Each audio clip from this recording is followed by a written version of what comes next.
What's up, everyone, and welcome to the very first intro to my strength and mobility class series. If you're watching this, it means that you've signed up and you're ready to start to get more mobile, get more strong, feel better, move better, look better, all of that stuff, which is great.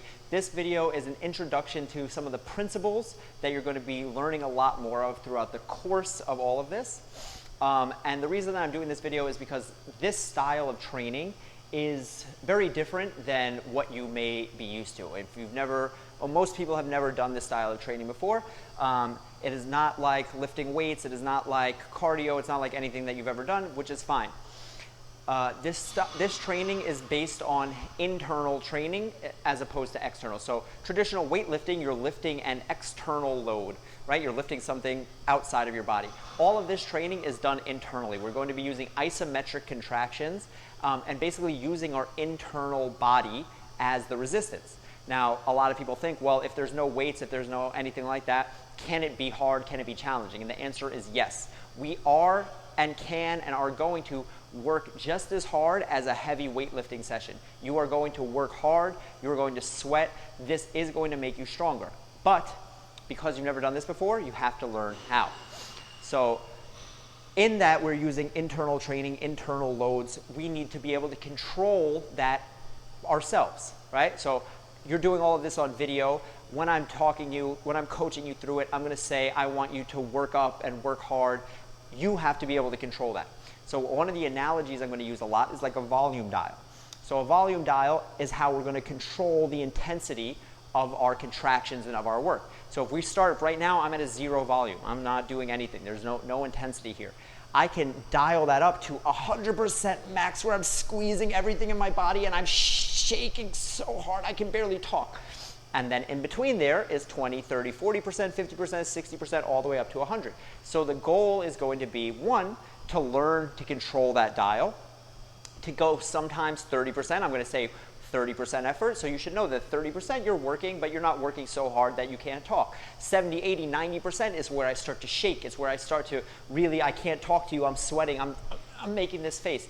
And that's how we're going to gauge intensity and progress throughout this system. So you're going to hear me a lot. I'm going to say start 20%, 30%, 40%, and you're going to ramp up, you're going to dial up and increase that intensity over time. Just like with anything else, as you get stronger, that intensity will increase. So what your 60% is today is going to be less than what your 60% is 3-4 weeks from now. And that is, again, how we are going to progress through this training. Understand, though, when I say 100% max effort, I'm going to say safest, greatest effort. That's 100%. You're working hard. You're pushing into the floor. You're pushing into whatever we're pushing into. You'll understand more when we get into it. But 100% effort is 100% effort. If you're giving 100% effort, again, you should be sweating. You should be grimacing. You should be squeezing everywhere in your body.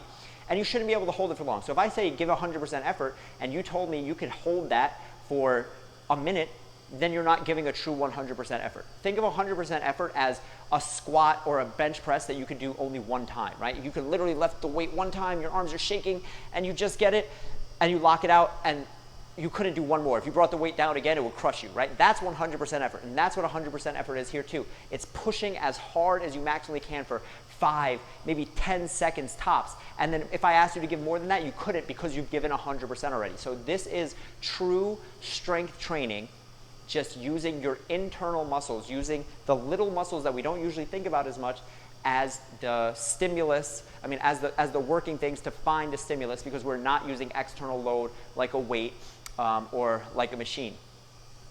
A big part of this training is mobility and strength combined. So it's not mobility in the sense of just static stretching. And what we're looking for here is mobility, not flexibility. So people use the terms mobility and flexibility interchangeably. Flexibility is where you can be bent to. So imagine someone else is stretching you. So you lay on your back and the trainer comes and pushes your leg up. That's flexibility, where he can push your leg to. Mobility is where you can control. So if the trainer comes and pushes my leg up and it's up like this, and then he lets it go, and now he says lift it yourself, and I can only lift it to here, that's a difference, right? So my mobility brings me here. Flexibility, I can be here. So this is also what we're going to call active and passive range. So passive is flexibility. It's what you can be pushed into by someone else. right? I push my arm here. Active mobility or mobility is where I can control.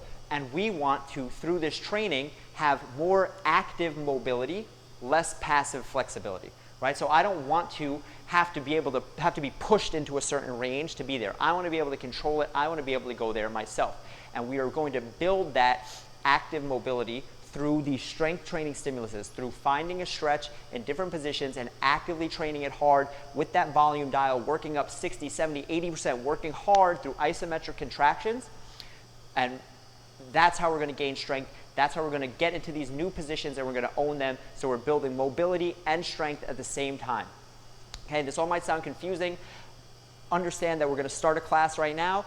And as I go through it, I'm going to be teaching you. You're going to pick up pieces as you go. It might not make sense this first time, and that's fine. Watch the video again. Take the class again. The more you take the classes, the more they will make sense.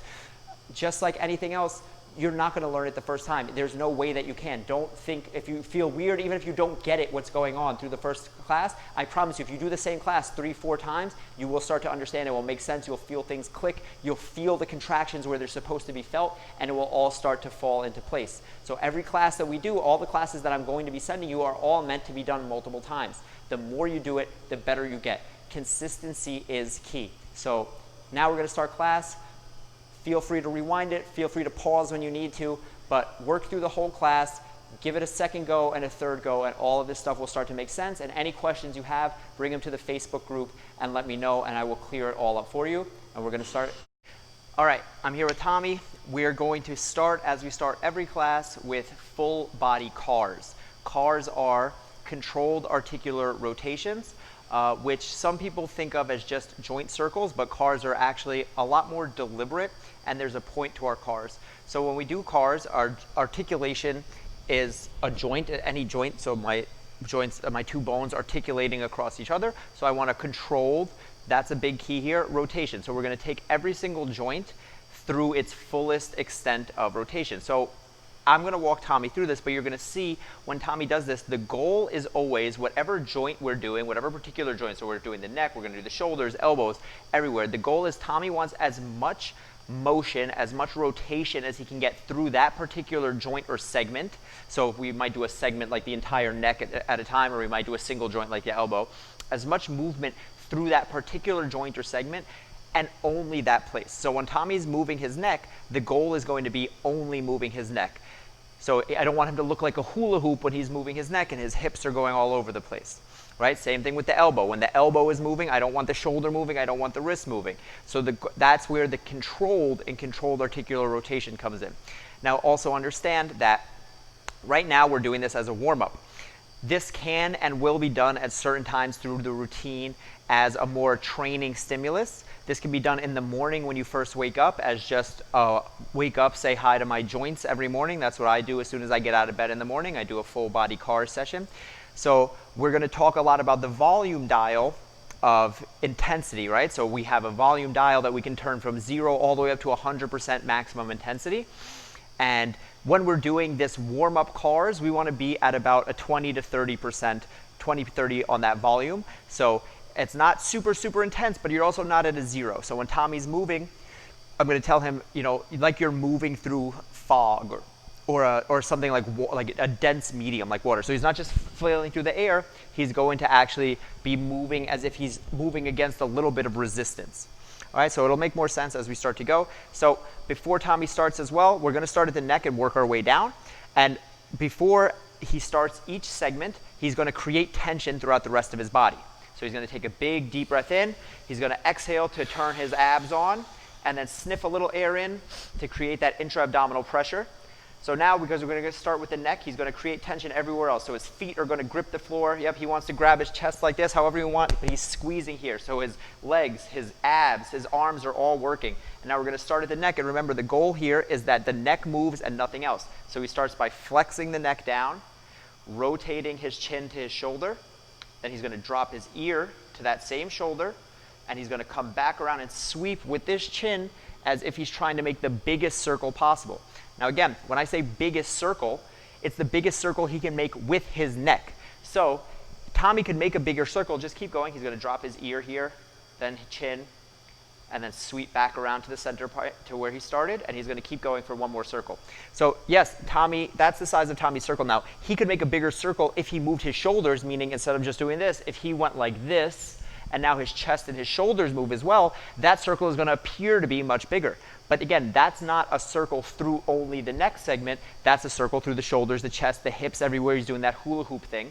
All right, when Tommy gets to the middle here, he's going to go right back the other way. So rotate, ear drops, draw that circle around. Again, he's a statue from here down, from his shoulders down, like he's dripped in cement.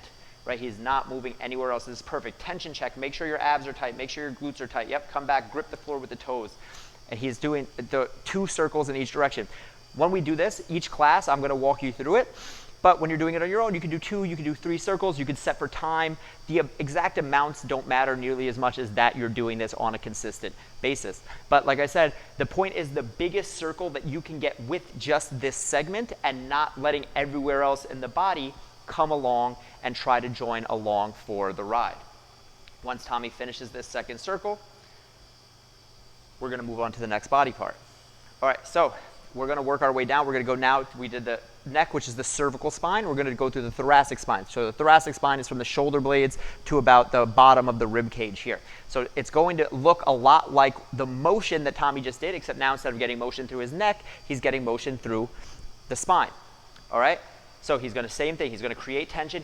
Tommy is using this, but again, this could be arms at the side, this could be arms here. The point is that he's using this and actively squeezing, so his arms are working here. His feet are, again, working to grip the floor with his toes.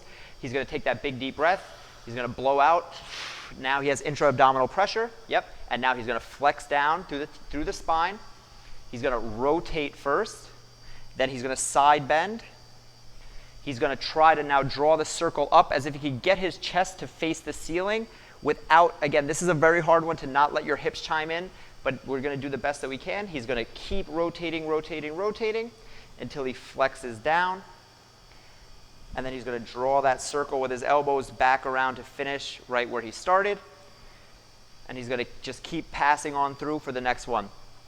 So again, try to watch this knee, try to watch all this stuff. It's not going to be perfect. Tommy's isn't perfect, mine is not perfect. Especially for this part of the body, it's very hard to move the spine independently of the rest of the body. But that is the goal for all of this, right? It's controlling individual segments. Can I control my spine without letting the hips come around?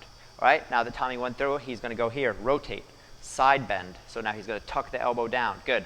Open, open, open, right? As he opens around, he's squeezing his glutes, he's squeezing the floor.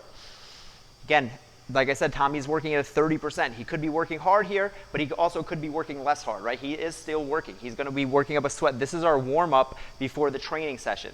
So we want to, just like you would warm up maybe on the treadmill or with a lighter lift before you were going to warm up to lift weights in the gym, this is what's getting you ready to train. So we want the blood pumping. We want the muscles getting involved. We want your body core temperature to be a little raised after this. We want a light sweat here. You don't want to be dying, but we do want a light sweat. All right, so once Tommy finishes these 2 circles, we're going to keep moving down the rest of the body. But the same things are going to apply all the time. Again, always keeping tension everywhere else. Like I said, controlled articular rotations. The entire point is to control everywhere else solid. I'm going to use that analogy a lot of being stuck in cement or being frozen in ice. Tommy wants his body frozen, and only the segment that we're going to use is the segment that's moving. So we're going to go to the shoulder next. We're going to do one shoulder at a time. We're going to do just full shoulder cars. Yeah. All right. So now he's going to start with the shoulder adducted across the body. So he's kind of karate chopping across his body as he comes up. So hold on, before we even start, let's tension check again. Abs, blow out, abs on, feet grip the floor. This hand is back here. It doesn't matter. It's creating tension. Now Tommy's going to start to raise his hand overhead as he tries to rotate his thumb away from him. So keep externally rotating.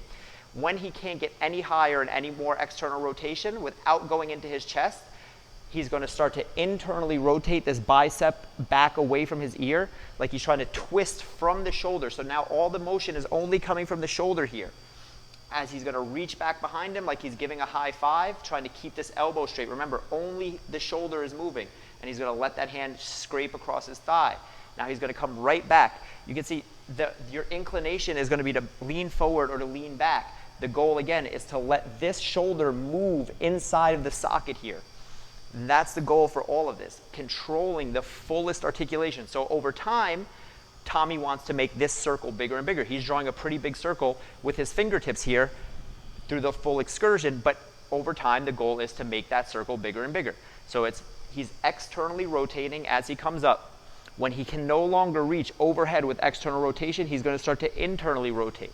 He's internally rotating as he reaches back into extension, and he's going to reach back as far as he can and let that circle finish, and he's going to reverse. He's going to reach back into extension, keeping the elbow straight, making sure not to cheat.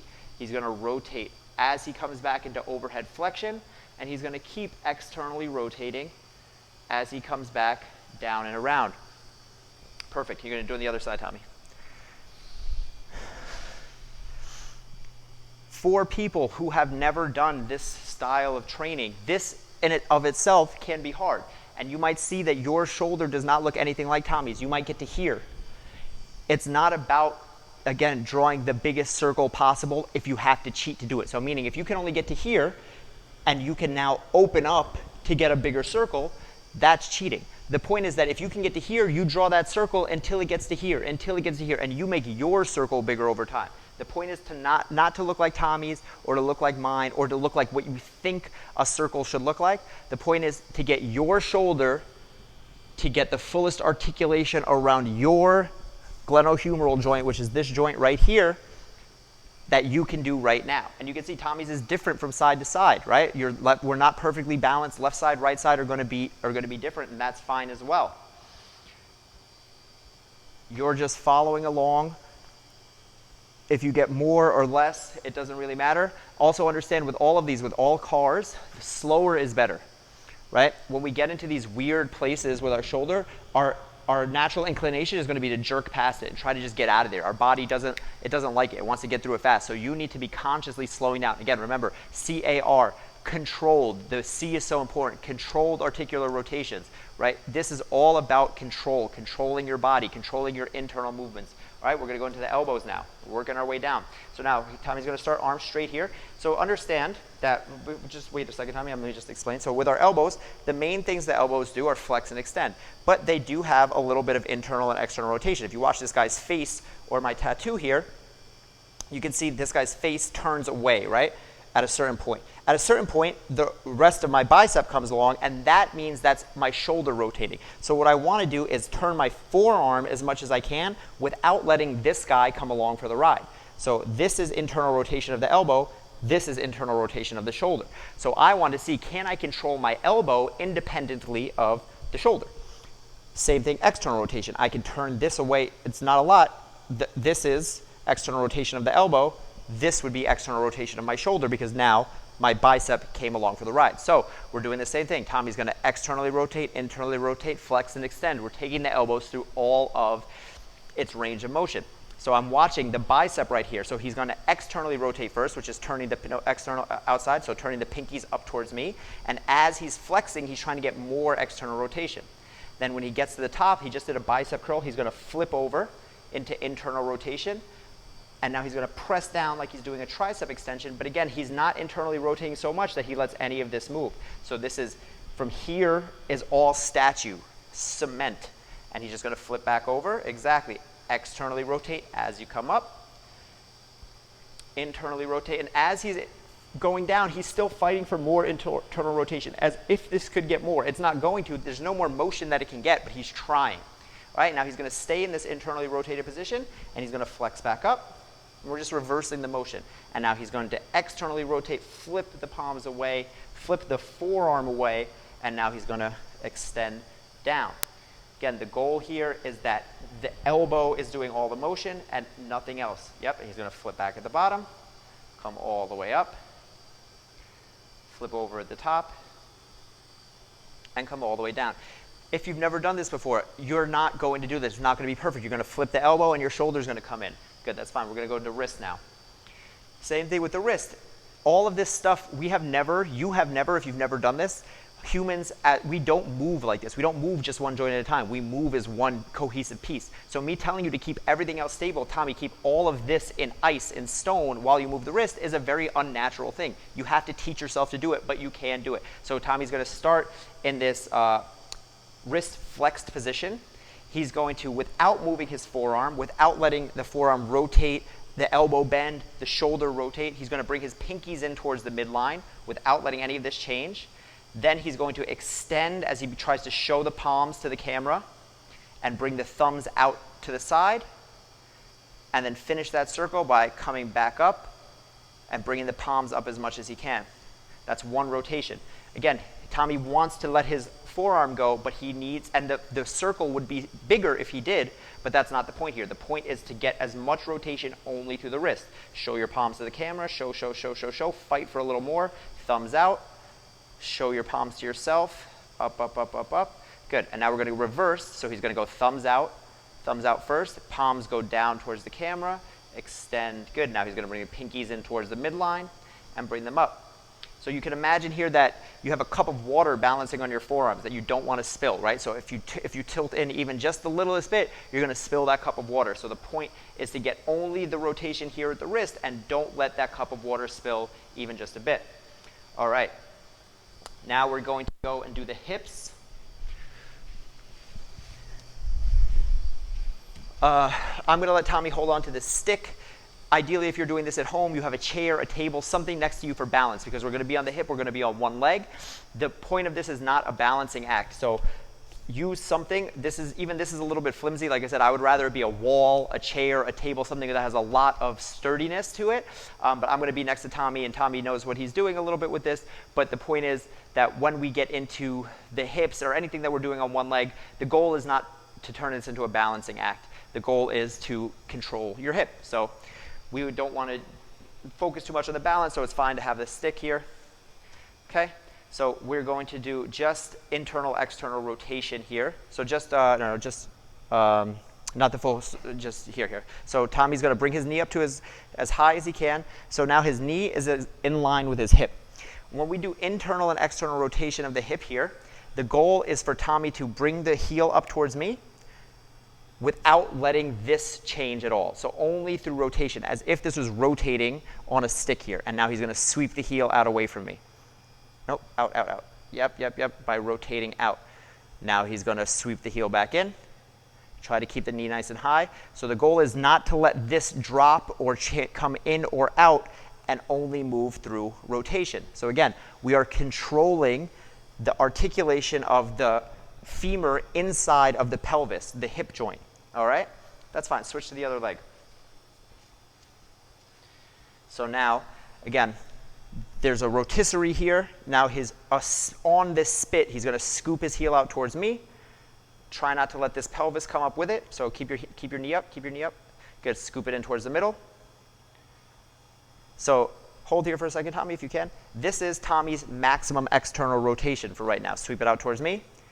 This is his internal rotation. So over time, we would be coming back to check these to see how Tommy is progressing. Are these improving? The goal over time is that these motions are going to improve. His internal rotation, good, rest for a second here. His internal rotation is going to go from here to here, and he's going to get more external rotation. All right, so now we are going to do the knees. You're going to come down, sit down. All right, so just scoot back a little bit, just an inch or two. Yeah, this is probably better. Okay, awesome. So Tommy, you can see, has grabbed his thigh by a headlock, and that's fine. The reason that he's doing this is because just like with the elbows and the wrists, when you move the forearm to use the elbow joint, the shoulder wants to come along for the ride. So we're going to do the knees here, but when Tommy tries to move just his knee, the hip is going to want to join in for the ride. So instead of letting that happen, Tommy's putting his thigh in a headlock so he can feel and try to restrict the movement through the thigh here and make sure that only gets movement through the knee. So just like with the elbow, how we had very little external, internal rotation, the knee has even less. So Tommy's going to externally rotate, which is just trying to point his shin out away from him, and then he's going to extend his leg up. Then he's going to internally rotate, which is to point his shin in towards me, and he's going to flex his knee all the way down. So actually, Tommy, move your hand so that you have this bottom hand so you have a little more space, like, no, I'm saying like so you can close your hand more. Yeah. All right, and now he's going to externally rotate and extend up, internally rotate and flex down. And now he's going to stay here. You can see that, again, it's not a lot. It's maybe a few degrees of change from internal, external rotation, but that's fine. That's what we're working for. So now he's going to internally rotate as he goes up, externally rotate as he goes down. Internal rotation up, external rotation down. All right, switch legs. Again, the point is not the biggest circles in the world. The point is what you can do with your particular joints, to what you can control and what you can improve over time. So he's going to externally rotate first. So external rotation, there you go. Extend, internally rotate, flex. Externally rotate, extend, internally rotate, flex. Now you're going to stay in internal rotation, extend, externally rotate, flex, internally rotate, extend, externally rotate, flex. Okay, now Tommy's going to, you can stay on this leg because we're going to go right to the ankles. All right, so he's going to still hold on to that thigh here, but now we're doing the ankles just like when we did the wrist. We're now watching to make sure the forearm, or what we were watching when we did the wrist to make sure the forearm doesn't move. Now when we're doing the ankles, we're watching to make sure the shin doesn't move, because again, we want motion through here, stability through everywhere else. So we want to watch the shin bone and make sure it's not moving to the side like it just was, or up and down. So Tommy's going to start by pulling his toes up towards him as much as he can, pulling his foot towards him. Then he's going to bring his big toe in towards the midline without letting the shin come along for the ride. Now he's going to gas pedal down away from him, gas pedal, gas pedal, gas pedal. And then he's going to bring his toes out towards me and come up and finish the circle. That's one. So into the midline, out, and he's going to do that in the other direction 2 times. Again, if you do 2, if you do 3, the point is to go slow and try to feel out that full circle. So Tommy's doing it with just his ankle. Now try to do like a bad one and let all the rest of this come along, so you can see if he wants to, he can make the circle much bigger by now getting all of this involved. And again, that's not the goal. The goal is to not have the biggest circle possible, because you can cheat very easily. You have to be checking yourself every time, making sure you're creating tension, making sure you're squeezing, making sure you are not moving in the places that you should not move. All right, so ankle here as well. So gas pedal down, bring it into the middle, all the way up. All of this stuff, again, very new sensations. That's fine. But the more you practice, the more you have control. The more you have control, the better and healthier your joints will be able to be, both in everyday life and in training. And the more and stronger and more control you have in training, the more you can do, the better your training gets. And this is a big circle that feeds into yourself. So I can do more, I can train more, I can train more, I can do more, I can do more, I can train more, and we keep going like that. All right, the last thing that we're going to do are the toes. You can do it just from sitting here, Tommy. It's fine, just bring the feet flat on the floor. And the toes are important. Please don't skip the toes. Toes are very important. So when we do the toes, what Tommy's going to do is try to push these outside 4 toes into the floor, and then try to just bring up his big toe and tap it 5 while keeping the other toes down. Yep, you might see that your toes don't go anywhere. A lot of people don't have a lot of dexterity in their toes. Sometimes you try to move just your big toe, all the rest of them move, which is kind of happening with Tommy, but it's all right. All right, so now you're going to keep the big toe down and bring the outside 4 up and tap. Outside 4. And when you do this, try not to let your foot flatten out. So try not to let this happen every time. You're trying to keep a nice arch in your foot. And when you do that 5 times, now Tommy's going to bring all 5 toes up, and now tap just the big toe. Tap. Yep, 5 times here. So this is the last thing in our cars, and we've gone from the neck, spine, shoulders, elbows, wrists, hips, knees, ankles, and now toes. This is your everyday, daily medicine. All right, and when you do that, last thing is all 5 toes up, and now splay them out and try to piano key down one at a time. 1, 2, 3, 4, 5. Again, this might not actually work. A lot of times, if you've never practiced this before, your toes are not going to go anywhere. They're not going to do anything like this, but the point is to practice. All right, so now that we've warmed up with some cars, we are going to go into our actual training for the day. So for this particular setup, we're going to be training hip flexion and extension. So your hip flexors are the muscles right here in between that bend your thigh up like this. So I want Tommy to first find a stretch in his hip flexor. So first, Tommy, bring that front knee foot out a bit. There you go. And now I want Tommy to think about tucking your belt buckle up towards the ceiling until you feel a stretch in the front side of your hip. You got a stretch? Mm-hmm. Sure. So where do you feel it? Good. So Tommy has a stretch in the front side of his hip, and I'm just going to have him hold that for now while I explain some stuff to you. So the first thing is that we're always going to start with a nice long stretch like this. So I'm talking while Tommy is stretching, but he's holding the stretch. And the point of this is we want to get past what's called the stretch reflex. So everyone has that feeling of like when you're super tight and then you stretch and you get a little bit looser and you've loosened up for the day. That's like your body's with it, like where you're set at. So we want to open that up before we even start to train. So we open that up with a nice 1 to 2 minute stretch in the beginning of the training. So we get past there. So now when we're training, we're in a more open range of motion. And the way that we're going to train is using what are called pails and rails. So pails and rails, I'm not going to get super deep into it, but just so you can understand, because I'm going to be using this terminology a lot. So when we stretch something, so Tommy is stretching his hip flexor right now, and you can think of the hip, this joint in front.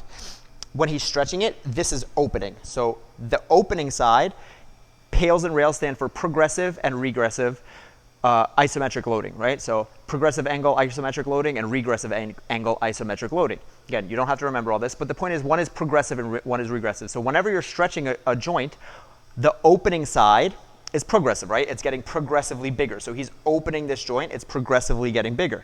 On the opposite side of that joint is a joint that's is a place that's getting smaller. So as he's opening this front side, it's progressively getting bigger. The regressive side here is getting smaller, right? That's how it works. So if it was my elbow, this side is opening and getting bigger, this side is closing and getting smaller. So every joint motion has a progressive angle and a regressive angle. So when we do pails, which are our progressive angle loading, Tommy's going to find that opening side. So right now it's the front side is the hip flexor, is the side that we're opening, and he is going to try to load that isometrically. What isometrically means is without movement. So because this is the progressive opening side angle, Tommy's going to load that by trying to close it. He's going to try to scoop his knee forward and up as if he could knee someone in front of him. If the floor wasn't there, this would happen and that progressive angle would close, right? But the floor is there, so it's not going to actually move. He's just going to feel all of these muscles working. Then when we're going to go to rails, which is the regressive angle, he's going to switch to trying to close that regressive side. So now he's trying to make this joint smaller, and he's going to be kicking through the back side of his hip. Again, you don't have to remember all of this. I just want you to kind of have an idea about what I mean when I say pails and rails. So pails are going to be, Tommy is going to think about scooping his knee up and forward as if he could knee someone in front of him. It's not going to move, but he's going to feel all of this progressive side stuff, all of this hip flexor stuff working very hard.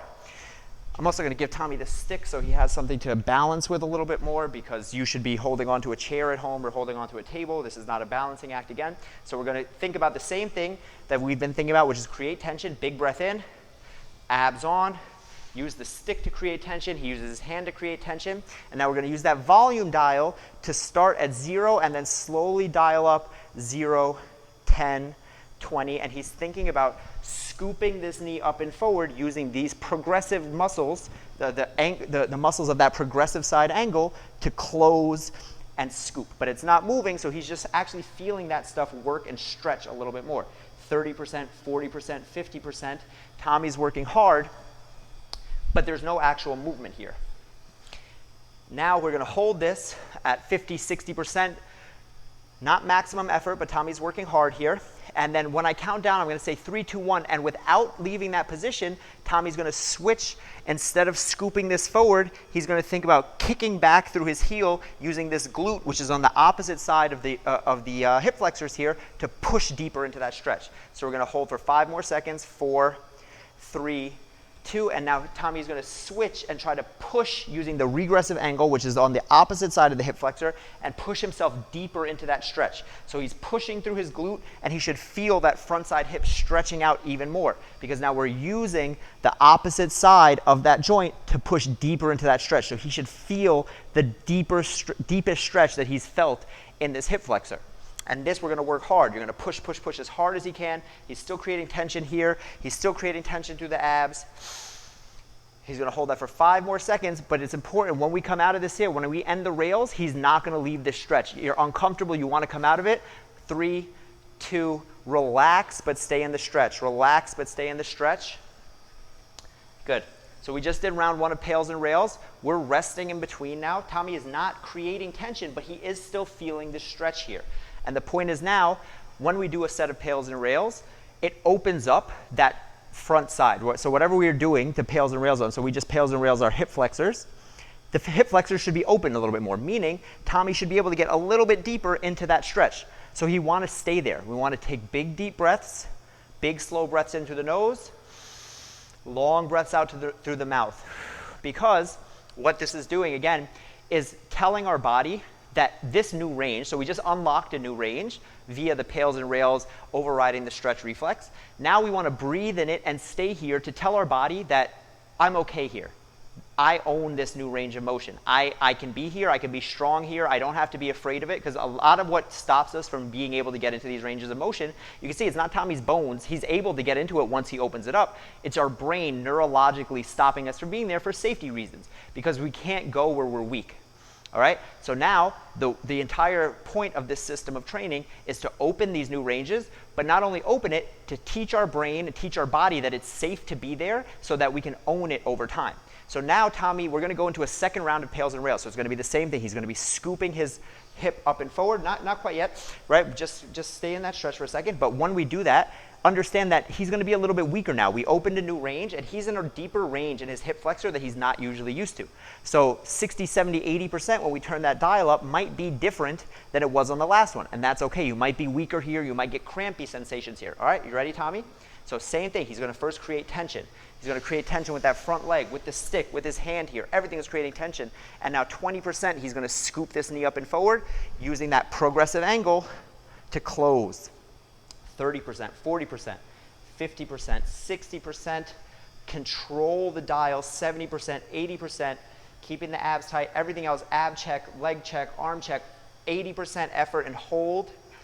The hip flexor is working so hard now as if he could scoop it forward to kick someone in the face in front of him. And 5, 4, 3, we're going to switch right into the rails, which is go 0 rails, Tommy. Now he's kicking back as if he could do this. But again, there's no movement because he's pressing into the floor, but he's using that to push him into the deepest hip flexor stretch he's ever felt. Push yourself a little bit deeper. Let this come forward just a little. Really get into that stretch. Exactly. And you're going to 5, 4, 3, but again, he's not going to come out of the stretch. He's going to relax, relax, relax, but stay in that stretch. Stay in the stretch. It's very important that you own the stretch. You have to own the position, right? That's a big tenet of all of this programming, is that you have to stay there and now breathe, right? The breathing is important too. When we take these big, slow breaths, so I want 3-second inhale, 5-second exhale. Again, this is teaching your body to get out of that sympathetic, which is fight or flight mode, into that parasympathetic rest and digest. Again, that's showing your body, I can be here, I'm safe. Fight or flight is danger, right? Your body doesn't want to be there. Rest and digest, parasympathetic, is safety. It's good. I can be here, I can live here, I can chill here. So we need to take those big, slow breaths. 3 seconds in through the nose. 5 seconds out through the mouth to drop the heart rate, to come back down to 0. Okay? And now we're just going to switch and we're going to do the other side. Yep, awesome. So same thing here. Now Tommy is going to find that stretch in the same way that we just did before. He's going to tuck his belt buckle up towards the ceiling. When he finds that stretch, we have to repeat all of the same processes, which means we're going to sit here for a minute or two while Tommy just breathes and relaxes into this stretch. Again, overriding the initial stretch reflex so that when we get into pails and rails, we are in a deeper position already. Pails and rails opens a new range, then we own it, we train it again. So we're just repeating and rinsing this cycle. We open a new range, we train it, we get strong in it. When we're strong in it, we own it. Then we open a new range from there, we train it, we get strong in it. When we get strong in it, we own it. And we want to just keep going, keep going, keep going with that. Understand though, this is all untrained tissue. This is stuff that we don't train often. Even if you're someone who does a lot of squats or lunges or whatever, that's your quads, that's your superficial stuff here, these external muscles that you can see. This is the deep internal muscles, these little flexors and rotators and stuff that you don't train often. So you're going to be weak here. It's going to feel weird, and that's okay. All right, Tommy's been holding this stretch for a little while. So we're going to start with those pails, which are, again, closing by scooping the knee up in front of him. First, create tension, abs on, stick on, front leg pushes down into the floor, right? He wants to create as much tension through the rest of his body, and now scoop forward, 20% on that dial, 30%, 40%, 50, 60. And when we're using that dial, we don't want to jump. We don't want to just go 20 to 100. We want to be able to control everything. And as he's squeezing this progressive angle stuff, working through the front of the hip for 5, 4, 3, 2, and now he's going to reverse to the regressive side and kick through that backside glute. Kick, kick, kick. Push yourself deeper into that stretch. So this is squeezing, trying to cramp, but it's pushing the front side into a deeper stretch because we just opened it up a little, and now you're driving, driving, driving for 5, 4, 3. He's going to relax but stay in the stretch and let himself sink into it. Now we go into that breathing cycle I was just talking. Big, slow breath in. Longer, slower breath out. Again, the whole point of this, when we're doing pails, rails, it should be hard. You're training hard. Think about this as just as hard as strength training. If you're not sweating, if you're not making faces like Tommy is right now, you are not working hard enough. All of this is internal training. You are the weight, right? You are in control. I can't come through the screen and make you work harder. I can't, you can do this and be at a 0 on that dial and you won't feel anything. Or you can do this and be at 100 on that dial and you'll want to crap yourself, all right? So you are in control of all of this stuff. Tommy's breathing, but again, when you do amp yourself up, like I just ramped Tommy up to a 60, 70, 80%, we need this breathing in between to come back down to 0 so we can start the next set.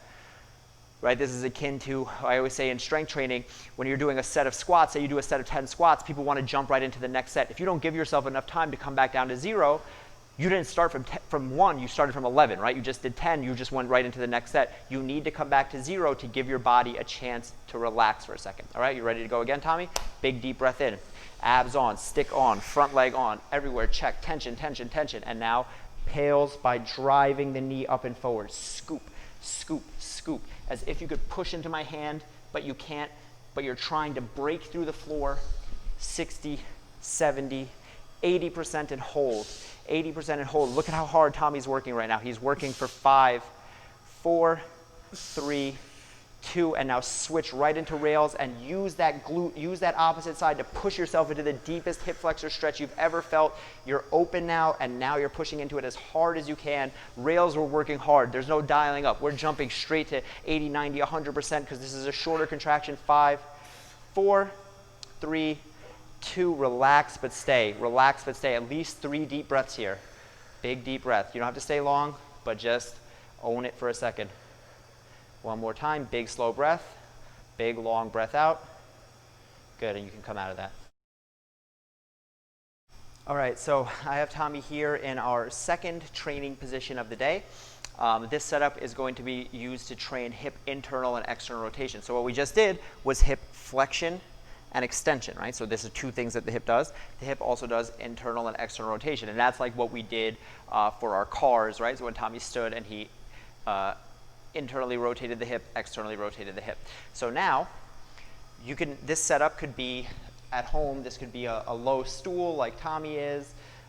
It could be a chair. It could be a stack of textbooks or something like that. Actually, Tommy, take your foot off for a second. Bring your feet forward more. Sure. And now bring the foot just on top of here. Yeah. Cool. All right. So again, it's not as important what Tommy what you have here. What's important is I like it to be soft because you're going to be pushing into it, and it needs to be only high enough that you can actually get some range here. So now here. Yep, so we're going to do pails and rails again. So pails and rails again. So one side is closing, one side is opening. So pails are going to be, Tommy is going to externally rotate his thigh by pushing his foot down into the pad, trying to rotate this stuff. It's not going to go anywhere. Again, it's an isometric contraction, but because this is a solid right here, he can push down as hard as he wants. So we're going to dial him up 20, 30, 40, 50, 60, 70, 80%. Then rails is going to be, he's going to go into internal rotation, not by lifting the foot like that, but by rotating down. So he's trying to get through exactly rotation. But now we're going to see a lot of compensations here. So compensations are when you cheat, right? Your body always wants you to win the battle here. So what Tommy's going to try to do when he goes to internally rotate, you see his hip is going to drop or something like that. So now you think that you're getting more internal rotation, but what you're really doing is rotating your pelvis. So the goal, again, just like with the cars, is to get the biggest circle without moving anything else. The goal here is to get your internal rotation without letting the rest of the body chime in. So it's not better to lift your foot higher, but to then have to roll down or to do something funky. If you can't, you might see that you try to go internal rotation and the foot doesn't leave the pad at all. That's okay. You're still working isometrically, right? You're still contracting the muscles. The point is that you try. It doesn't actually have to create any movement. Again, the definition of an isometric contraction is there is no movement, and that's okay. The point is that you don't allow your body to cheat even though it wants to, and it's always going to want to, it's always going to try to cheat. But also, if you notice that, hey, when I go to internally rotate my thigh, my foot feels like it's glued to the pad or to the chair, to the textbook, whatever I'm doing, then that might be something that shows you what you need to work on. Okay, maybe I want to work on my hip internal rotation a little bit more. These are just the things that we're going to note. If you've done the assessment that I sent you, which you should have done at this point, you're going to know what your internal rotation looks like, and you're going to be able to track it over time. Okay, enough talking. So we're going to start. Tommy is going to get tight through the rest of his body. He's already making fists here. This leg is going to push down into the floor, and he's going to start rotating through the hip as if he could crush his foot into this pad and break through the stool into the floor. 20%, 30%, 40%, 50, 60, 70%. He's going to stay at 70%, and he's going to hold this pressure. So he could work harder, but I want him to hold this contraction. So I'm not working him up to 100%. We're just going to hold 70%, and he's going to try to keep it right there. Hold 70%, hold 70%. And now, without doing anything else, this is our pails. We're going to switch right to rails, which is float that hip through rotation. Good. Get this. Keep floated, floated, floated. Try to get this outside butt stuff to cramp. Try to turn this in. Don't think about lifting the foot. Think about spinning the thigh inside of the pelvis for 5, 4, 3, 2, 1. Good. Relax. Now, theoretically, we're not going to do this for this, but now Tommy just opened a new range. I could stack something up more, right? So if you were at home, you could add another pillow so he could get more range here. So we could stack this up higher, and that's how you would progress over time. We're not going to do that right now. We're just going to take it easy. But when, exactly like I was saying before, every time you open a new range, you want to own it, you want to train it, and then we just keep doing that. So maybe not in this session, but if we came back into this exact class again, the next time I would want to be a little bit higher, a little bit higher, a little bit higher. All of a sudden, after a few months, Tommy's internal rotation is now up here, and that's when you know you've done some crazy gains. All right? So Tommy's been breathing, doing those long breath ins, longer breaths out this whole time, and we're just going to do another set of pails rails here, which is rotation down into the pad, trying to crush everything. It's as if he's trying to push down through here. Like if I try to lift Tommy's leg off here, I shouldn't be able to because he's pushing down so hard. Exactly. He's dialing it up. He's using the tension in the bottom leg is pushing into the floor. You can see he's squeezing his hands. Everything else is tight. We're going to hold that for 5 more seconds. This is external rotation, pushing his foot into the floor, and then we're going to go 3, 2, 1. Internally rotate that thigh, internally rotate that hip, internally rotate, make all of this stuff cramp, make it cramp as hard as you can. 5, 4, 3, 2, relax, relax, relax. Good. All right, and we're just going to flip around. So just come, onto the other side. You could also see Tommy has a yoga block here for his head. You don't want to be lying here like this with your head hanging off. That could be your arms, but a yoga block, a pillow, anything is fine. Try to find comfort. I know it's hard in these positions. We want to find as much comfort as we can when we can. There could also be a yoga block in between Tommy's knees right now, but we're using it for his head, so priorities. A pillow would be fine as well, but a foam roll or something like that would be good so his knee isn't kind of floating out there like that. But it's all right. Tommy's a seasoned pro. So again, pails and rails. Pails are rotation down, external rotation of the hip, which pushes the foot down into this pad. And then rails are going to be just trying to get a little bit more rotation and fighting to raise that hip and heel. Raise that heel off the pad by rotating in. The difference is it's not just this. He's not just opening out to the side, like do some abduction up to my hand here, like lift your whole thigh, like with this too. So he's not doing this. right? He's not just opening the thigh up. The point is he's rotating exactly, and only trying to lift the heel. Those are different things. We will train the other one other times. All right, so create tension, abs on, yep, pushing down with the legs, the arms, everything. And now 20% dial down into that pad, 30%,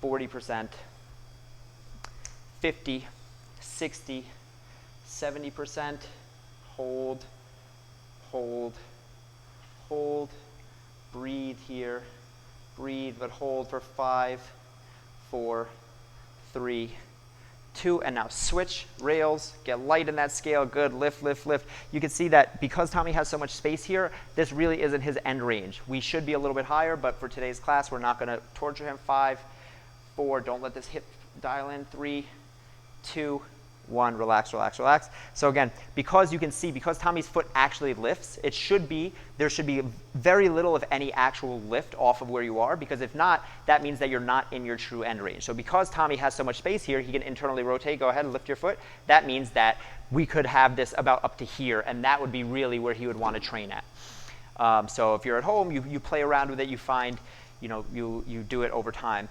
But now Tommy's just breathing. We are working the internal, external rotators of the hip. And like I said before, this is stuff that is not trained often. Cramps are to be expected here. The only thing that I don't want is pinching on the inside of the joint. So when Tommy goes to rotate that thigh, so rotate, go internal rotation like you just did, lift the foot, right? So as he's doing that, this is rotating down. If he felt a pinch inside here where the joint is closing, that would be a hard stop, right? If he feels a stretch on the outside here, if he feels cramping, that's all to be expected, and that's okay. But anytime the joint that's closing, that's getting smaller, if you feel a pinch stab, like it feels like if I'm closing my elbow and it feels like something is caught right there, or if I'm opening my elbow here and it feels like something is caught back here, like the joints that are moving over each other have something pinched, that's always where I want to be a hard stop. Either contact me on the side in the Facebook group, or however, because that is something that you cannot just work through. It is not no pain, no gain. That means something is wrong, and that's something that we don't want to go into. So always be on the lookout. Again, stretching is fine. It feels weird is fine. It's cramping is fine. It's just hard. It hurts is fine. But closing angle pain, where that articulation is squeezing something, it's pinching a nerve or something like that, hard stop. Skip to the next exercise. All right, Tommy, last round here. Abs on, arms on, bottom leg on, 20%, dial up 30%, but still slow, 31, 32, 33, don't jump straight to 70, 40, let's go 45, 50, 55, 60, control, this is all about control, 60%, and we're gonna hold 60% for 10 seconds.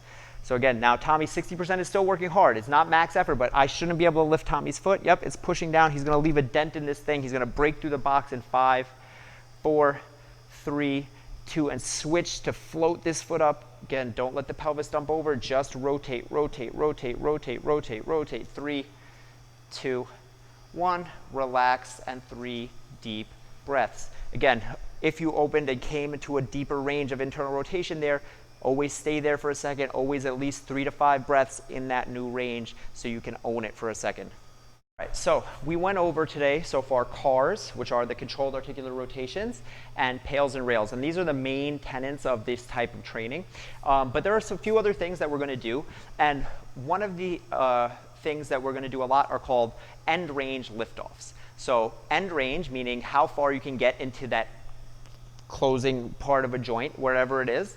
And then we're going to find that end range, and then we're going to lift off. So for me, we're going to do hip flexion right now. So say this is the deepest I can get into my hip flexion. I can get a little bit higher. So this is my true end range, right? So what I want to do is now lift off. I want to get as close as possible into that end range, and then I want to lift off into it. Meaning I'm here, I have a little bit of space, I'm going to create tension, and now I'm going to lift into that. So I'm trying to get that last few degrees. So this is the difference. I'm trying to get into that last little end range. So we're going to find, if I was here, which is now, this is my true end range, right? So I can't, if I try to lift, it's not actually going to go anywhere. I'm trying to lift my foot off the thing. it's like it's glued here. So because I'm in my true end range, I need to come out of it a little bit. So that's why I come back down to the floor. And now I have that little space for that would be here. And now I can create tension and now lift off. So the goal is to find whatever your end range is for that particular motion, for that particular joint. Get close to it, but leave yourself just enough space so that you have some space to actually move. So before, the pails and rails were isometric contractions, meaning you were working hard, but there was no actual movement. You were pushing into an immovable object like the floor or the box. You saw Tommy got a little bit of rotation through that thing. So that would have been more like his end range. When you saw his foot actually lifted off the box in internal rotation, that was more like an end range liftoff than it was an actual true isometric, but that's okay. So Tommy's going to come here. He's going to find that hip flexion place. So can you lift off through hip flexion here?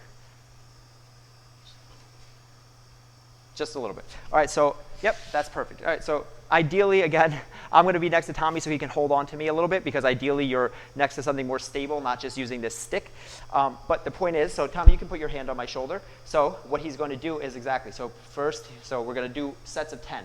So you're going to create tension just like we have been before, and all the motion is going to come through squeezing this hip flexor that we've been working and lift. Exactly, perfect. That's 1. 2, and control it down. 3, try to make this cramp. Try to squeeze this as much as you can. Yeah, 4. 5. So again, he's lifting off into his true end range. He's finding his end range. We're almost there, and then getting into that last little bit by contracting the muscles that we've been working on this whole day. Good. And you see it's opening up a little bit more as he's doing. He's getting a little bit higher, but also don't cheat. Don't compensate. Yep. Do 2 more. Good. Perfect. Rest for a second. Same thing. He's going to breathe here. He's going to try to come back down. So when we do isometrics, again, there's no actual movement. This is concentric effort. Concentric would be like the curl up in a bicep curl. You're actually moving something. So right now, he's using his hip flexor, and the leg, his leg that he's lifting, is weight. He's literally lifting the weight of his entire leg through just squeezing that little hip flexor muscle. So this is the same as lifting a weight, right? It's the same as lifting an external load, but now the load is just your leg. Understand that, yep, your body doesn't know the difference between what is. It's not like, oh, because there's no dumbbell here that you're not working hard. This is just as hard training as lifting weights in the gym, especially because you're using a tiny little hip flexor muscle that is not actively used. Are you good? You're good for balance? All right. So he's going to create tension. Yep, but try not to rock back and forward. Good. That's 1. Squeeze. Close this gap. 2. 3. Good. So go for 10. So again, end range liftoffs. Find your end range and then come out of it 10 to 15 degrees. So again, if this is where your thing, you need to come back a little bit. If you're in your end range, you need to come open it a little bit, because otherwise you'll be glued to the floor and you won't be able to lift up. How many is that? 10, good. So just for argument's sake, Tommy, put your foot here. Now try to lift up from here. So now that Tommy opened it a little bit, that might be his new end range. And you see he just grazes off of it. No, you're fine. We're not going to really train there. But you can see he just lifts a little bit. So if he's here and he can lift all the way up here, I'm not close to my end range now. So again, I would need something a little bit higher. So you need to find your end range, get close to it, and then leave yourself just enough to kind of get out of it. All right, so we're going to go into the other side. And you might see that it's different on both sides. So start on the floor, and now just test, can you lift up? How high? Okay, that's fine. All right, so that's not a lot of space, so we're going to keep there. He's right near his end range, so he's going to hold up, squeeze, and hold. Good. 1. Good. And try to hover it down slow. Try not to just drop. Yeah, we want to control. Remember, this is all about control, right? You want to just let go. You want to just let it drop, but you need to control it down. Ab check, glute check, other arm check.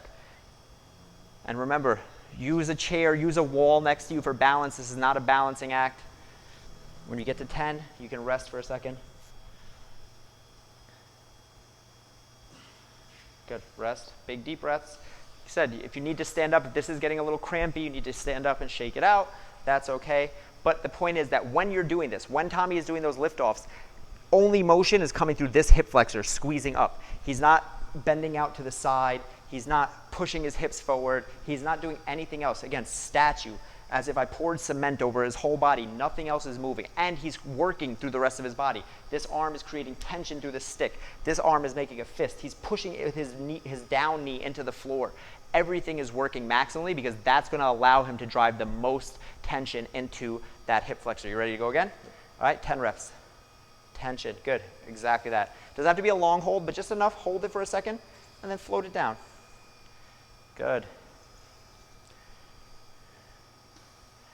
Good. Good, squeeze. Tension check abs, tension check glutes, 7. And you can see there's a difference between this side and the other side, and that's fine. That's natural. That's to be expected. Good. Last one. Good. Awesome, awesome, awesome. All right. So we went through cars, pails and rails. This was just end range liftoffs where we get close to our end range, come out of it just a bit so that we can lift off. The last thing that we're going to do are called passive range holds. So exactly what we've been practicing, talking about the whole time. We have what's known as active and passive range. So Tommy, come here so I can just hold on to you for a second. I just need a little bit of balance. So again, my active range is how much I can pull. So if I try to pull my knee up to my chest, this is how much I can do through my hip flexor. If I grab my knee, I can pull it up this much. So that means my body has the ability to get here. I only have the ability to get here. So there's a gap of this much, yeah? So this is my active range because it's what I can actively control. And this is my passive range because it's what I can be put into if I am pushed there by someone else. So this is the same if someone else is stretching you out or you're leaning and letting gravity do it. As some other implements, something besides just your muscular contraction is forcing you into a stretch, but you can get there, that's called your passive range. Our goal over time is to close that gap. So ideally, I don't have this big gap between here and here. I want to be able to control all of this. So we're going to do what are called passive range holds. Passive range holds are, I'm going to pull myself into that passive range. I'm going to contract those same muscles, so because we're working the same hip flexor muscles, the same muscles that were just doing the lift-offs or that were doing the pails in the beginning, and then I'm going to let go with that support, which was my hand in this case, and try not to let it lag down. Meaning, so this is active range. I'm going to pull myself up here. Now I'm going to try to squeeze my hip flexor, and when I let go, try to not let it fall down to here and try to control it. And this is how, again, we earn to keep that new range of motion, right? We just worked this whole class to open up new ranges in the hips. Now we want to own it. Now we want to teach our body, I have control here. So Tommy is going to use me for balance. You can use the stick, or no, I would use me. All right, so now, so first, don't grab with your hand yet. First, just pull yourself up. So this is Tommy's active range. Now grab and pull. This is Tommy's passive range. So he's going to work, squeeze here. Before you let go, squeeze, squeeze, squeeze, squeeze, squeeze, and now let go. 3, 2, 1. Grab it again. Pull it back up. You see Tommy's leg starts to lag. That's fine. That's part of this, but this is what we're working for. So actively squeeze before you let go, and now 3, 2, grab it. Good. Pull up as much as you can. Use me for push down. Squeeze, squeeze, squeeze before you let go. And now let go. 3. Don't move from my hand. Don't move from my hand. 2, 1. Grab it again. Good. We're going to do 2 more. Squeeze as hard as you can before you let go, because if you let go before you start to squeeze, it's just going to fall right down. So squeeze, squeeze, squeeze. Let go. 3, 2, 1. Last one. Trying to pop a balloon. Try to make this cramp. Try to squeeze everything you can. 3, 2. Let go. 3, 2, 1. Good job. Super hard stuff. But the entire point of this, Tommy, just breathe for a second. I want to explain this is super, super important because the difference between our active and passive range is where we can get hurt.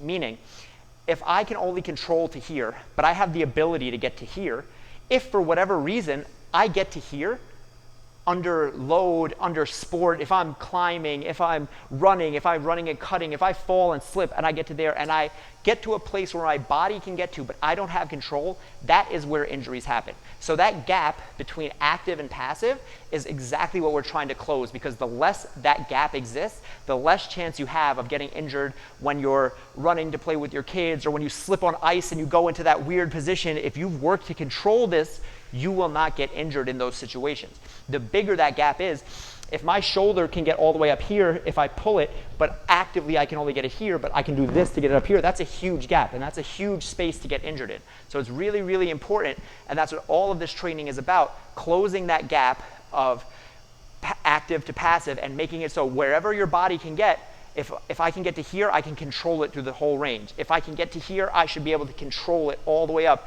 and eventually I'll be able to close that gap and pull it up here without the use of my hands. And that's really what we're going for. All right, we're just going to do the other side. So I'm going to switch with you. All right, so this is his active. He's going to pull. Now he's passive. Before he lets go, he's going to squeeze. He's going to try to touch this to his shoulder, squeeze, close this gap, and now let go. 3, 2, 1, grab it. Good. Get tight here, let go. 3, 2, good. You're going to see every time his starts to drop down, that's fine, that's natural. The point is that's what we're fighting against. Good. 3, good. Just 3 more. Good, hold, squeeze. Good, pull it up high, high, high, high, high. Good, squeeze, let go. Good, last one, squeeze, squeeze, let go. 3, 2, 1, good job, control. All right, so that's what we're going to go through for today. Only thing we're going to finish now, and we always come back and finish class with retesting the cars that we started with to feel, does it feel any different? So Tommy, we just did a lot of hip stuff. So we're just going to do internal and external rotation of the hip. So we're going to do exactly what we did when we were laying down on that bench. Yep, that's fine. Now he's going to internally rotate, externally rotate. So he's going to fight for a little bit more. And if you rewound this video and compared this to Tommy's internal external rotation before, it might be a few degrees more. It might not be because it's just one class, but if you came back and did this class 10 times, I guarantee you that your rotation would be different. Tommy's rotation would be different. You can come and do the other, doesn't matter.